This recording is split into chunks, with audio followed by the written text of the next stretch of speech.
Waktu Inggris buat ribuan nuklir, Amerika malah santai aja. Tapi pas Iran baru buat nuklir, Amerika langsung panik. A bridge can be rebuilt. An opportunity to discipline America will not come again.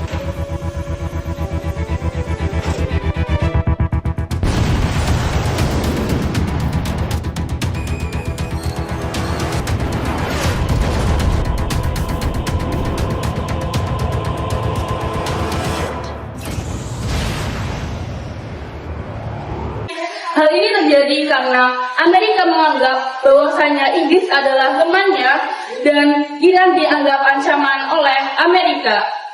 Kalau dunia hitungannya soal militer aja, berarti sama aja dong. Nah, disinilah teori HI klasik gagal menjawab.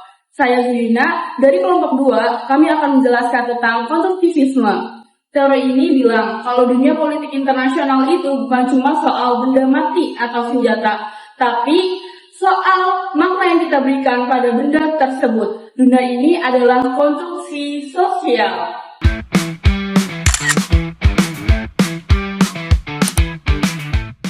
Menyambung poinnya dari Aizina, mari kita bedah fondasi teorinya. Dulu, teori klasik seperti realisme menganggap negara itu seperti robot yang cuma peduli sama dua hal, survival, kebertahan hidup, dan uang. Tapi konstruktivisme mendobrak itu dengan 3 pilar utama, ide, norma, dan identitas. Menurut buku teks teori HI karya Satu Dewi Wahyu Wicaksana, identitas sebuah negara itu sangat mempengaruhi sistem internasional. Siapa kita menentukan apa yang kita pedulikan. Contohnya, Amerika Serikat menganggap Inggris sebagai sekutu bukan cuma karena butuh teman, tapi karena ada kesamaan identitas dan norma sebagai negara demokrasi Barat.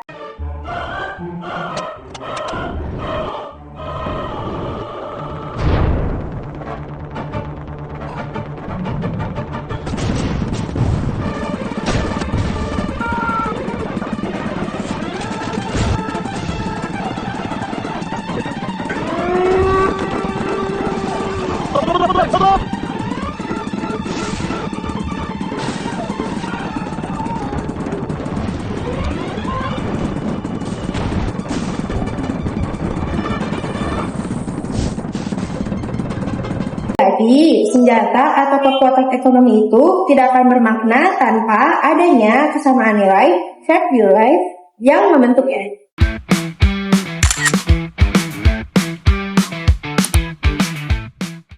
Nah, sekarang kita udah paham teorinya. Pertanyaannya bagaimana cara pakainya untuk membaca suara ini? Nah, mari kita coba aplikasikan ke salah satu fenomena global paling kompleks. Contohnya krisis migrasi global. Krisis migrasi global. Sejak berakhirnya Perang Dingin, kita melihat pergerakan jutaan manusia melewati batas negara.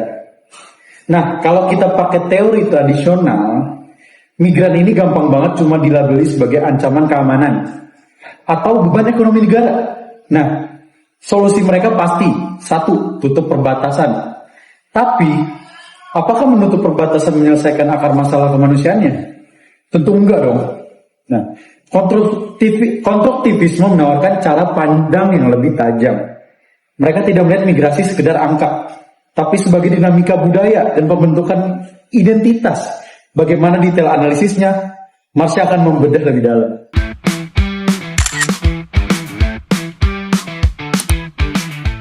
Makasih Rasya, sekarang coba kita bahas pakai kacamata konstruktivisme. Kenapa sih banyak negara yang menolak pengungsi? Dari sudut pandang ini, alasannya bukan melulu soal kehabisan anggaran, melainkan karena masalah identitas. Banyak masyarakat tuan rumah mengonstruksikan para imigran ini sebagai the others atau orang asing yang ditakutkan akan mengubah budaya asli dan rasa nasionalisme mereka. Kebencian ini adalah hasil konstruksi sosial. Namun, di sisi lain, konstruktivisme ini juga melahirkan ide tentang kosmopolitan transnasionalisme. Ini adalah gagasan bahwa kita semua pada dasarnya adalah warga dunia. Ketika suatu negara akhirnya mau menerima pengungsi, itu terjadi karena adanya perubahan norma kemanusiaan di dalam masyarakatnya. Mereka mulai melihat migran bukan sebagai ancaman keamanan teritorial, melainkan sebagai sesama manusia yang butuh perlindungan. Jadi, kebijakan suatu negara itu dibentuk dari konsensus sosial, bukan sekadar ketakutan militer.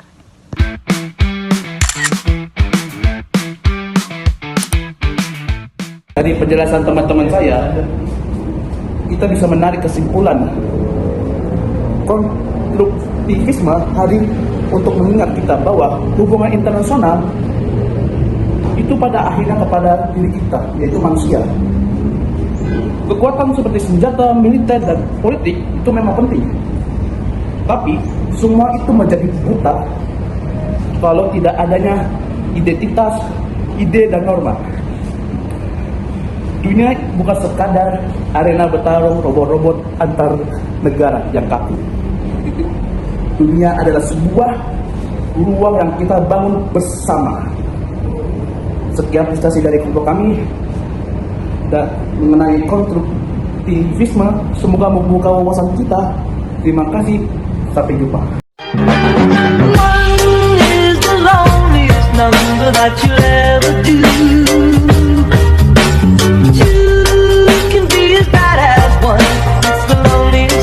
Since the number one is the loneliest number that you'll ever do.